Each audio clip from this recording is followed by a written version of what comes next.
ঘটনা তো ওই যে ভাই বউ ছাড়ছে, এই নিয়ে তো ঘটনা। এই নিয়ে সমাজ থেকে কি করছে, করার পরে ইটি যাওয়া দেয় না, উটি যাওয়া দেয় না, কাজকর্ম করতে দেয় না, বাধা হয়। সে যখনই বলে তখনই ক্যাচাল হয়, বৈঠক হয়। এগুলো হওয়ার পরে তো এমন করে সবাই।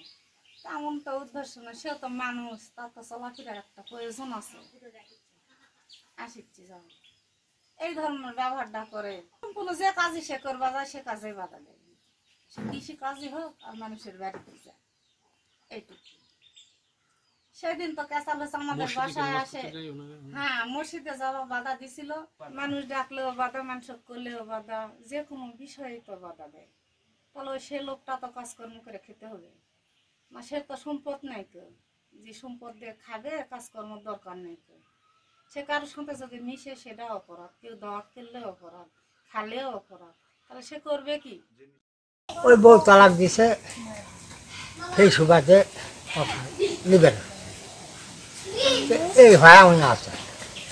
এরা মানুষ বলে কাম করবা দিবে না। তারপর সমাজের তিনি কোনো দেওয়ার ফল ওই খেতে পারবে না, এই আটক দিচ্ছে। ওই বউ ছাড়ালে, বউ ছাড়িছে, ওরা গায়ে নস্তা নিয়ে আসছে, জামাই নিয়ে আসে বলছে যে এটা হবে, আর গ্রামের মানুষ করছে না এটা হবে না।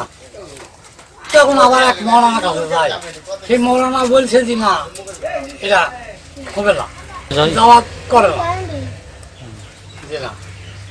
এবং কোনো মিরাজ মহফিল হলে তার সাঁজাও নেয় না, তার দাওয়াতও করে না। এই সমাজটাকে কি কি কাজে মানে নিষেধাজ্ঞা আছে? কোনো কাজে নিষেধ নেই, কোনো কাজে নিষেধ নেই, কেউ বলতে পারবে না। সমাজটাকে কিভাবে তাহলে হলো? সমাজ থেকে মানে এটাই যে মানে সমাজে ওই যে কোনো ওই যে একটা অনুষ্ঠান হলে নেই, এটাই তাছাড়া ওই যে সমাজে নামাজ কালাম সব করিচ্ছে, কেউ নিষেধ দেয়। কিন্তু দাওয়াত এই ধরনের কোনো কিছু না না না না, ওর দাওয়াত দেয় না, দাওয়াত দেয় না। ভাগে কুরবানি নেই? না, ওর ভাই কুরবানি নেই এখানে না। কতদিন থেকে এরকম চলিচ্ছে? এত এই তো 1 বছর, কেন 1 বছর আছে, আর পরে 2 বছর হচ্ছে।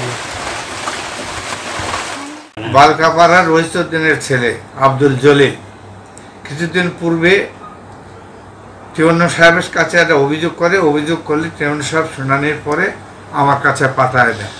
পাঠানোর পরে আমি উপপক্ষকে নিয়ে এই জিনিসটা নিরসন করি এবং আনারুল ইসলাম হেডমাস্টার সাহেবকে দায়িত্ব দেয় যে এই লোকের যেন আর কোনো রকম অত্যাচার না হয়, কোনো রকম মানে তাকে শাসন না করা হয়, ভালোভাবে উভয় পক্ষ মিলেমিশে থাকবেন।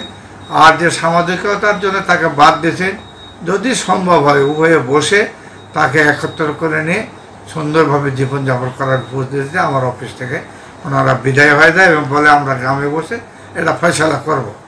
তারপরে আজ থেকে 2 দিন আগে আব্দুল জলিল আমার এখানে আসে বলে স্যার এটাকে অমুকে মারে, নাম আমার এখন স্মরণ নাই, আমাকে হঠাৎকে ধরে মারে, আমার হাতটা ভেঙে দিচ্ছে। জলিলকে বললাম যে তোমার চিকিৎসা আগে করো, কেস কাভারের 2 দিন পরে করলেও হবে, তুমি চিকিৎসা করো। সেই মোতাবেক উনি চিকিৎসা করছে, করার পরে আবার থানায় অভিযোগও করেছে। ওসি সাহেব আমাকে জিনিসটা জানায় যে ভাই আপনার এলাকায় এই ঘটনাটা ঘটেছে, আপনি কি জানেন কিনা? তাই আমি বললাম যে জলিল আমার কাছে কিছু কথা বলেছে, কিন্তু বিবাদীগণ প্রতিবাদীরা কেউ আসেনি, আমি কাকে ডাকিও নি। তো দয়া করে আপনি কেসটা নিয়ে ন্যায্য একটা বিচার করে দেবেন, প্রয়োজনে আমার সহযোগিতা লাগলে আমি আপনাকে সহযোগিতা প্রদান করব। এই পর্যন্তই মোবাইলে তার সাথে আমার কথা হয়। তার বাড়ি থেকে বালুকাপাড়া পূর্ব বাজার জামে মসজিদে নামাজের জন্য যাইতেছিলেন।